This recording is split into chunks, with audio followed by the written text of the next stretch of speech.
Only on Fox 61, I want to get you some immediate reaction to what you just heard from Eversource.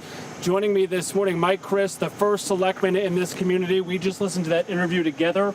Eversource says they're working hard. What's your reaction? If they're working hard, we don't know where they are.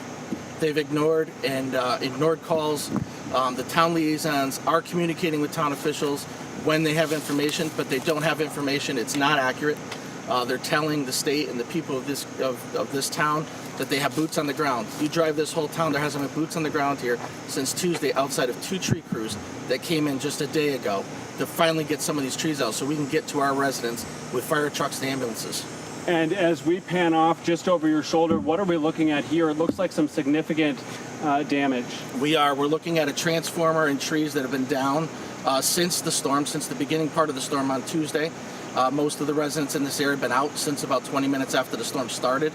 And this has been reported numerous times. Like I said, most of my DPW workers are outstanding guys. They came out and they tried to move a lot of the trees, but with the primaries involved, we need tree service here from Eversource to actually get these trees off these wires, get these transformers out of the road from leaking all over our grounds and everything else. And you and I have been touring town together this morning. You have some strong opinions on Eversource leadership. What are you calling for? I'm calling for resignation. This is a complete epic failure of leadership and management in this case. You have hard workers in the field that are working hard every single day trying to do their job.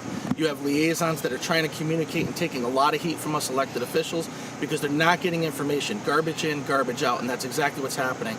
And when you've got a gentleman and you've got staff that are making $19 million a year, taking $3 million bonuses, I want them to split that up with all the communities across the state and start reimbursing us back and go a year without pay if he doesn't resign. And we heard Angelo ask about that in that Eversource interview minutes ago as to who should pick up the tab.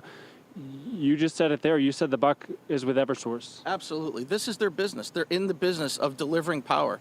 They just tried to do a huge rate increase on delivery charges, and they can't even pick up the mess of the infrastructure that they have going on here.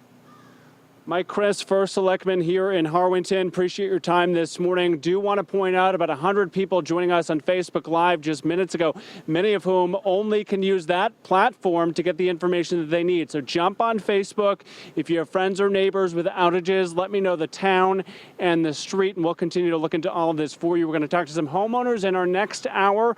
But for now, assessing the damage off Route 4 in Harwinton, I'm Keith McGilvery, Fox 61 News.